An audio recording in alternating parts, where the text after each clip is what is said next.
Hi നമസ്കാരം പ്രിയപ്പെട്ടെ. എന്തൊക്കെയാ നമ്മുടെ ഈ കൊച്ചു കേരളത്തിൽ നടക്കുന്നത്? കേരളം കണ്ടത് വെച്ചിട്ടുള്ള ഏറ്റവും വലിയൊരു കൊള്ളയാണ് ശബരിമലയിൽ നടന്നത്. ഏതാണ്ട് 500 കിലോ സ്വർണ്ണമാണ് അവിടുന്ന് പോയെന്നൊക്കെയാണ് ഇപ്പോൾ അറിയാൻ സാധിക്കുന്നത്.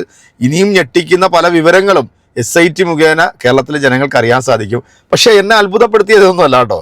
ഈ കേരളത്തിൽ ഈ സ്വർണ്ണക്കടത്തുമായി ബന്ധപ്പെട്ടിട്ട് ആദ്യം പിടിച്ച പോറ്റിയും പിന്നെ പിടിച്ച കുറച്ച് ഉദ്യോഗസ്ഥന്മാരൊക്കെ ഇവരെയൊക്കെ പിടിച്ചപ്പോഴൊന്നും നമ്മുടെ കേരളത്തിൻ്റെ ഹിന്ദു ഉണരണം എന്ന് പറഞ്ഞ് കുരച്ച് നടക്കുന്ന ചില പേപ്പട്ടികളുണ്ടല്ലോ, അതായത് വിഷം ചീറ്റുന്ന ചില വിഷജീവികൾ, ഇവരെ ആരെയും നമ്മൾ കണ്ടില്ലായിരുന്നു. എടാ, അയ്യനെ സേവിക്കുന്ന, അയ്യനെ അടുത്ത് നിന്ന് പരിചരിക്കുന്ന 1-ാം നമ്പറുകാരനെ പൊക്കിയപ്പോഴത്തേക്ക് ഇവരുടെ ആ സ്നേഹം അങ്ങോട്ട് പൊട്ടി അങ്ങോട്ട് ഒഴുകി ഈ വൃത്തികെട്ട കൂട്ടങ്ങളെല്ലാം കൂടെ ചാടി പുറത്തോട്ട് ഇറങ്ങി വലിയ രീതിയിലുള്ള പ്രശ്നങ്ങളൊക്കെ ഉണ്ടായിക്കൊണ്ടിരിക്കുക. അപ്പോൾ ഇനിയിപ്പോൾ ഇതിനെ ഒന്ന് മറയ്ക്കണമെന്നുണ്ടെങ്കിൽ മറ്റൊരു ന്യൂസ് വേണമല്ലോ. അന്നേരമാണ് നമ്മുടെ രാഹുൽ മാങ്കൂട്ടത്തിനെതിരെ വീണ്ടും 3-ാമത്തെ ഒരു ആരോപണവുമായിട്ട് അതിജീവിത മുന്നോട്ട് വരുന്നത്. കാരണം രാഹുൽ മാങ്കൂട്ടത്ത് വളരെ ബ്രൂട്ടലായിട്ടൊക്കെ ഈ കൊച്ചിനോട് പെരുമാറിയെന്നൊക്കെയാണ് പറയുന്നത്. നമുക്ക് ഇതിനെക്കുറിച്ചിട്ട് ഒരു അറിവുമില്ല. എന്തായാലും 35 വയസ്സുള്ള രാഹുൽ മാങ്കൂട്ടത്ത് എന്ന് പറയുന്ന ഒരു യുവ രാഷ്ട്രീയ നേതാവിൻ്റെ ഭാവി ഇതോടെ തൊലച്ചങ്ങ് ഇല്ലായ്മയാക്കി കളയണം എന്ന് വിചാരിക്കുന്ന അച്ചകെട്ടി നടക്കുന്ന ചില കൂതറ മാധ്യമങ്ങളുണ്ട്. ഇവന്മാർ ഓരോ ദിവസം പടച്ചുവിടുന്ന തെണ്ടിത്തരവും തെമ്മാടിത്തരവുമാണ് ശരിക്കും പറഞ്ഞാൽ നമുക്ക് സഹിക്കാൻ പറ്റാത്ത, അൺസൈക്കബിൾ എന്ന് പറയാതിരിക്കാൻ നിവർത്തിയില്ല. അദ്ദേഹം ചെയ്തിരിക്കുന്നത് എന്താണ്? ആരെങ്കിലും നിർബന്ധിച്ച് കട്ടിലേക്ക് കൊണ്ട് കെട്ടിയിട്ട് പീഡിപ്പിച്ചോ? അദ്ദേഹം ഒരു റൂം എടുത്തിട്ട് ഒരു സ്ത്രീ അങ്ങോട്ട് വരാൻ പറഞ്ഞാൽ എന്തിനാണ് ആ സ്ത്രീ ആ റൂമിൽ പോകുന്നത്? കാരണം അവരുടെ കാര്യങ്ങൾ സംസാരിക്കാൻ ഓഫീസ് ഉണ്ടാവും. അതല്ലാന്നുണ്ടെങ്കിൽ പൊതുമധ്യത്തിൽ സംസാരിക്കാം, അതുമല്ലെങ്കിൽ 10 ആൾ കൂടുന്നിടത്ത് സംസാരിക്കാം. എന്തിനാണ് രഹസ്യമായിട്ട് ഈ റൂം എടുക്കുന്നിടത്തൊക്കെ പോകുന്നത്? ഞാൻ ഒരിക്കലും അതിജീവിതയെ കുറ്റപ്പെടുത്താനോ അല്ലെങ്കിൽ അവരുടെ വ്യക്തി സ്വാതന്ത്ര്യത്തെ കൈയടത്താനോ നമ്മൾ തയ്യാറല്ല. കുറ്റം ചെയ്തത് രാഹുൽ മാങ്കൂട്ടാണ് എന്ന് കോടതി തെളിയുന്നത് വരെ നമുക്ക് രാഹുൽ മാങ്കൂട്ടത്തിനെ കുറ്റക്കാരനായിട്ട് നമുക്ക് കാണാൻ പറ്റത്തില്ല. എല്ലാ രാഷ്ട്രീയ പാർട്ടിയിലും ഇല്ല ഇത്തരത്തിൽ പ്രശ്നങ്ങൾ, എല്ലാ രാഷ്ട്രീയ നേതാക്കന്മാരിലും ഇല്ല ഇത്തരം പ്രശ്നങ്ങൾ. വലിയ വലിയ ആൾക്കാർ ഇപ്പോഴും പുറത്ത് കിടപ്പുണ്ട്. ഈ രാഹുൽ മാങ്കൂട്ടത്ത് എന്ന് പറയുന്ന ആ ഒരു രാഷ്ട്രീയ നേതാവ് ഇവിടുത്തെ സംഘപരിവാറിനെതിരെയും അനീതികൾക്കെതിരെയും ശക്തമായ ഭാഷയിൽ വിമർശിക്കുന്നത് കൊണ്ട് തന്നെയാണ് ആ വായടപ്പിക്കണം എന്നിവരൊക്കെ വിചാരിച്ചിരിക്കുന്നത്. എന്തായാലും കോടതിയുടെ മുമ്പിൽ ഇതൊക്കെ തെളിയും. സത്യം ആറുകൂടാണ്. രാഹുൽ മാങ്കൂട്ടം തെറ്റുകാരനാണെന്നുണ്ടെങ്കിൽ 100% തെറ്റാണ് എന്ന് നമ്മൾ പറയും. അതുവരെ നമ്മൾ പറയില്ല. രാഹുൽ മാങ്കൂട്ടത്തിന് അനുകൂലിച്ചതിൻ്റെ പേരിലാണല്ലോ അപ്പോൾ രാഹുൽ ഈശ്വരനെ പിടിച്ച് 10-26 ദിവസം ജയിലിനകത്ത് കൊണ്ടിട്ടത്. ഇവിടെ ആരും അതിജീവിതയോ അല്ലെങ്കിൽ ഇരയാക്കപ്പെടുന്നു മാനിക്കാനൊന്നും നമ്മൾ ആരും ഒരുക്കമല്ല. ഈ ന്യൂസ് 8 എന്ന് പറയുന്നൊരു കക്കൂസ് ഉണ്ടല്ലോ, ഇവിടെ നിന്നും രാഹുൽ മാങ്കൂട്ടത്തിൻ്റെ വിഷയം സ്ത്രീകളോട് ചോദിച്ചാൽ അവർ കൃത്യമായിട്ട് മറുപടി പറയുമെന്ന് പറഞ്ഞുകൊണ്ട് ഒരു സ്ത്രീയെ വിളിക്കുന്ന ഒരു വീഡിയോ ഉണ്ടല്ലോ, ഇത് നിങ്ങൾ കേൾക്കണം. അടിച്ച് അവൻ്റെ അണ്ണാക്കി കയറ്റി കൊടുത്തിട്ടുണ്ട്. ആ സ്ത്രീകൾ ഈ ഒരു വീഡിയോ മിസ് ചെയ്തത് കണ്ടോ?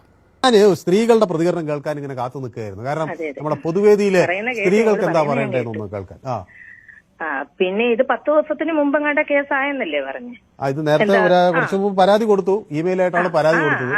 അത് മനസ്സിലായി. 10 ദിവസത്തിന് മുമ്പ് കേസ് ഇതേപോലെ വന്നു എന്ന് പറഞ്ഞു. ഈ ഞായറാഴ്ച വരെ കാത്തിരിക്കേണ്ട കാര്യമില്ലായിരുന്നല്ലോ. ഈ രാഹുൽ മാങ്കൂട്ടം ഇവരുടെ കണ്ണുമുന്നിൽ തന്നെ നടപ്പുണ്ടായിരുന്നല്ലോ പാലക്കാടായിട്ട്. അപ്പോഴൊന്നും പിടിക്കാൻ ഫുൾ തെളിവോ? ഇപ്പം ഞാനിപ്പോ ഒരു കേസ് രാഹുൽ മാങ്കൂട്ടത്തിന്റെ പേര് കൊടുത്താലും നിമിഷ നേരം കൊണ്ട് ഇപ്പം അടച്ചിരിക്കുന്ന ജയിലിൽ നിന്ന് തീഹാറിലോട്ട് കിട്ടുമോ? ആ ഒരവസ്ഥ ഇപ്പൊ രാഹുലിന് വന്നിരിക്കുന്നത്. എനിക്കിപ്പോ രാഹുലിനെ ഞാൻ കണ്ടിട്ടില്ല. എനിക്ക് പേഴ്സണലായിട്ട് നമുക്ക് ഒരു MLA എന്ന രീതിയിലേ അറിയൂ. പക്ഷെ ഒരാളെ തകർക്കുന്നതിന് ഒരു പരിധിയുണ്ട്. 35 വയസ്സുള്ള ഒരു മനുഷ്യൻ, അതിലും പ്രായം ചെന്ന് 80-90 വയസ്സുള്ളവന്മാർ അപ്പുറത്ത് പെണ്ണുപിടിയുമായിട്ട് ഇരിപ്പുണ്ട്. അവർക്കൊന്നും ഇല്ലാത്ത ഒരു പ്രശ്നമാ. അതുപോലെ തന്നെ ഒരാഴ്ചക്ക് മുമ്പല്ല, ഒരു 2-3 ദിവസത്തിന് മുമ്പ് ഇവിടെ സ്കൂൾ പിള്ളേരുടെ ഒരു വിഷയം വന്ന ഒരു പീഡനം. അതെന്തായി? ഇപ്പം നിങ്ങൾ തന്നെ പറയുന്നു, ഇപ്പോഴത്തെ കമ്മ്യൂണിസ്റ്റ് പാർട്ടി, ഇപ്പോഴത്തെ സർക്കാർ സ്ത്രീകൾക്ക് വേണ്ടി ഒരുപാട് സുരക്ഷകളും കാര്യങ്ങളും ഏർപ്പെടുത്തിയിട്ടുണ്ടെന്ന് നിങ്ങൾ തന്നെ പറയുന്നു. എന്തേ ആ കുട്ടിയുടെ കാര്യമാകാത്ത, വാളയാറിന്റെ കാര്യമാകാത്തതിന് എന്തോരം സ്ത്രീകളുടെ പ്രശ്നങ്ങൾ ഇപ്പം നടക്കുന്നു. അതിനൊന്നുമില്ലാത്ത ഇമ്പോർട്ടൻസ് ഈ അവിഹിതത്തിന് എന്തിനാ? ഇതിന് ഞങ്ങളുടെ നാട്ടിൽ പറയുന്ന അവിഹിതം എന്നാ. ഒരു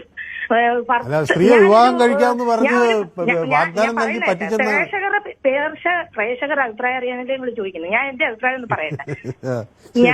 ഞാനിപ്പോ ഒരു ഭാര്യയാ.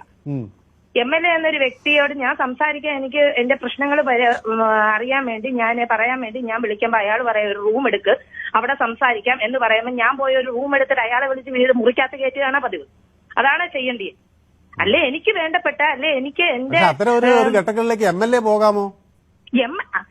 നമ്മൾ ആ ഘട്ടത്തിൽ എന്തിനാ നമ്മൾ കൊണ്ടെത്തിക്കുന്ന ഒരു MLA? അയാളൊരു പുരുഷനാ. നമ്മൾ ആ ഘട്ടത്തിൽ കൊണ്ട് എത്തിക്കേണ്ട അവസ്ഥയില്ല. MLA ആന്ന് പറഞ്ഞാലും മനുഷ്യരാ.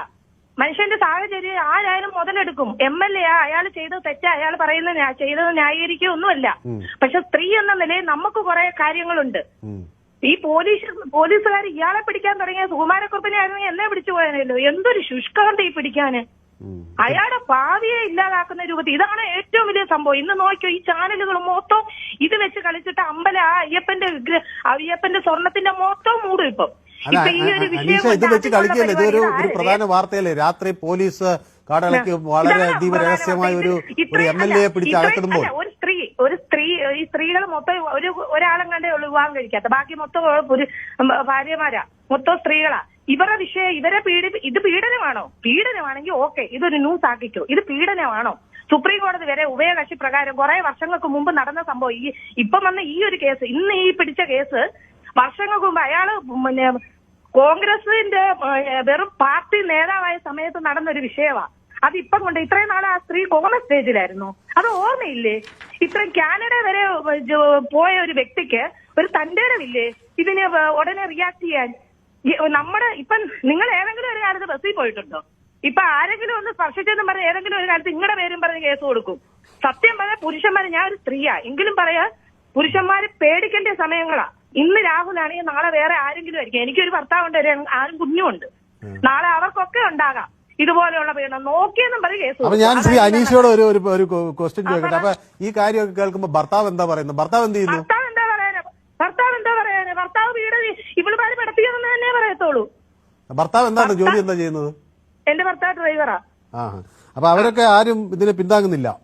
എന്തോ ഏതാ ഈ സ്ത്രീകള് ഈ പീഡനം എന്ന് പറഞ്ഞു, ഇത് പീഡനമാണ്. അതുപോലെ തന്നെ അതിജീവിതം. നിങ്ങൾ എല്ലാത്തിലും അതിജീവിതം എന്ന് പറയുന്ന ഒരു വാക്കെന്ന് പറഞ്ഞാൽ അതുപോലെ മഹത്വമായിട്ടുള്ള വാക്കാ.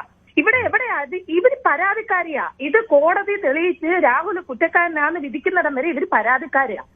ഇതിവിടെ അതിജീവിതം എവിടെയാ ഉണ്ടാകുന്നത്? ഇവര് പറഞ്ഞ അതിജീവിതം. നാളെ എന്നെ ഒരാൾ പീഡിപ്പിച്ചെന്നും പറഞ്ഞ് ഞാൻ കള്ളക്കേസ് കൊടുത്താൽ ഞാൻ അതിജീവിതയാവൂ? ഈ ഒരു വ്യക്തിയുടെ എത്രയോ കള്ളക്കേസ്, എത്രയോ പുരുഷന്മാരുടെ പേര് സ്ത്രീകൾ കൊടുത്തിരിക്കുന്നു. അവരുടെ മാനത്തിനും പുരുഷന്മാരുടെ മാനത്തിനൊന്നും വിലയില്ലേ? ആണ് എന്റെ ഭർത്താവ് പുറത്തോട്ട് ഇറങ്ങുക. വ്യക്തമാണ്. ഏതായാലും അനീഷയ്ക്ക് ആവശ്യമായ സമയം കിട്ടിയെന്നാണ് ഞാൻ വിചാരിക്കുന്നത്. മാപ്രാടുണ്ടല്ലോ, അണ്ണാക്കില് പിരിവെട്ടുന്ന കണക്കുള്ള മറുപടിയാണ് നമ്മുടെ ഈ പ്രിയപ്പെട്ട സഹോദരി കൊടുത്തത്.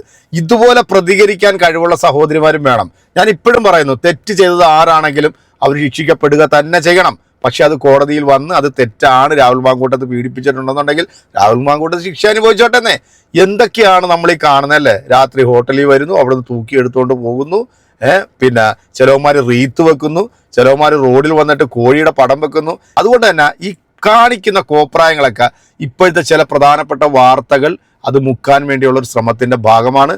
ഇതിനകത്ത് ഒരു യുവമോർച്ചയുടെ ഒരു നേതാവ് വന്നിട്ട് ഈ പരാതി കൊടുത്ത സ്ത്രീയുടെ ഭർത്താവ് വന്നിട്ട് പറഞ്ഞത്, ഒരു യുവമോർച്ചയുടെ നേതാവാ വന്നിട്ട് കേസ് പിൻവലിക്കണമെന്ന് പറഞ്ഞിട്ടുള്ള ഒരു വാർത്ത നിങ്ങളിൽ പല ആൾക്കാരും കേട്ട് കാണാൻ സാധ്യതയുണ്ടല്ലേ. അപ്പോൾ ഇതൊക്കെ വെറും രാഷ്ട്രീയ താല്പര്യങ്ങൾക്ക് വേണ്ടി ഒരു മനുഷ്യനെ എത്രത്തോളം ഉപദ്രവിക്കാവോ അത്രത്തോളം ഉപദ്രവിച്ചുകൊണ്ടിരിക്കുക. ഇതാണ് നമ്മളിപ്പോൾ ഇന്ന് കണ്ടുകൊണ്ടിരിക്കുന്നത്. ഞാനും ഒക്കെ ഒരു പക്ഷേ ചിലപ്പോൾ നാളെ ഈ ഒരു അവസരത്തിലേക്ക് വരാനായിട്ടൊന്നും വലിയ താമസമൊന്നും ഇല്ല.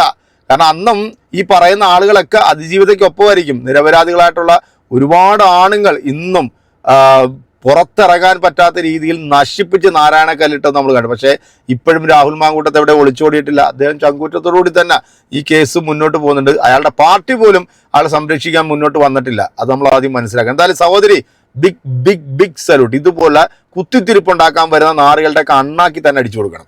ബാക്കി ഇനി നിങ്ങളും കൂടെ കൊടുക്കുക. അടുത്തൊരു വീഡിയോ നമുക്ക് വീണ്ടും കാണാം. അതിലേക്ക് എല്ലാവർക്കും ബൈ.